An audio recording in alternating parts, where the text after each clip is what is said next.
நம்மளுடைய கலை என்ன, நம்மளுடைய பண்பாடு என்ன, நம்மளுடைய வீரம் என்ன, இவற்றை எல்லாவற்றையும் ஒரு இங்க வந்த பிறகு நாம தெரிந்து கொள்றோம். இப்போது நம்ம பார்த்திருக்கோம் என்ன அப்படின்னா, பொதுவெளி சமவெளி மக்கள்ல நம் தலைவனை, இந்த இனத்தினுடைய அடையாளமாக இருந்த ஒருவனை இந்த மண்ணில் தீவிரவாதின்னு சொல்லி வச்சிருந்தாங்க. சிந்திச்சு பாருங்க, என் தலைவன் எனக்கு தீவிரவாதியாக மாறி போனார். அப்படித்தான் வரலாறு நம்மிடமிருந்து மறைக்கப்பட்டது.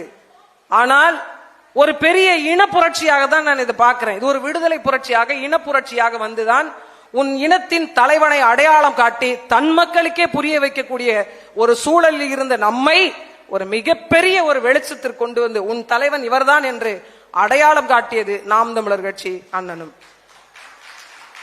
இல்லைன்னு வச்சுக்கோங்களேன், இப்ப வரைக்கும் இவரை தீவிரவாதின்னு தான் வச்சுட்டு இருப்பாங்க, உண்மையில் சொல்ல போனார்.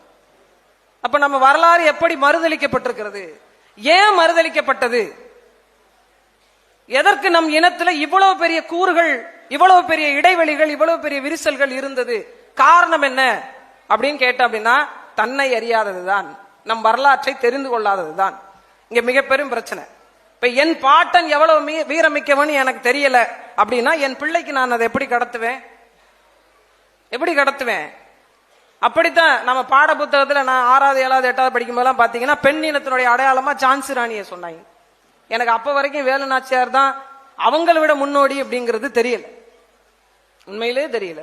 அப்ப நம்ம எவ்வளவு பெரிய வரலாற்று புரிதல் இல்லாத மக்களாக வாழ்ந்ததனால் நம் பெரும்பாட்டி கணவனை இழந்த ஒரு பெண்ணாக இருந்து கையில் குழந்தை வைத்துக் கொண்டு ஆங்கிலேய ஏகாதிபத்தியத்தை எதிர்த்து கையில் வாளோடு வேலேந்தி வாளோடு சண்டையிட்டு கொடுத்த இழந்த நிலத்தை மீட்டுருவாக்கம் செய்து ஒருத்தர் வெற்றி பெற்றார் என்றால் அவர் வரலாற்றை படிக்காது நாம் ஜான்சி ராணியுடைய வரலாற்று நமக்கு திணிக்கப்பட்டது. அப்ப இதெல்லாம் தெரியணும்னா நமக்கு முதல்ல வரலாறு தெரியணும், முதல்ல நீ யாருன்னு தெரியணும், தமிழன்னா யாருன்னு தெரியணும், உனக்கு என்ன மாண்புன்னு தெரியணும், உனக்கு என்ன அறம் தெரியணும். நீங்க சிந்திச்சு பாருங்களேன், 1000 ஆண்டுகளுக்கு பிறகும் தமிழன் தன்னுடைய தனித்துவத்தோடு இந்த நிலத்தில் நிற்கிறான் ஒரே காரணம்தான், அவன் நேர்மையானவன், அவன் தூய்மையானவன், அவன் அறம் வாய்ந்தவன், எல்லாவற்றிலும் அவன் மற்றவர்களை வாழ வைத்து வாழச் செய்தவன் என்பதனால்தான். இல்லைன்னா நாம் விழுந்திருப்போம். சிலப்பதிகாரத்தில் ஒன்று சொல்லுது, அரசியல் பிழைத்தோருக்கு அறம் கூற்றாகும், உரைசால் பத்தினியை உயர்ந்தோர் ஏத்துவர், ஊழ்வினை உறுத்து வந்து ஊட்டும், சத்தியமாக இது தமிழன் கடைபிடித்த அறம். இதுதான் தமிழருடைய வாழ்வியல் கோட்பாடாக ஒவ்வொரு இடத்திலும்.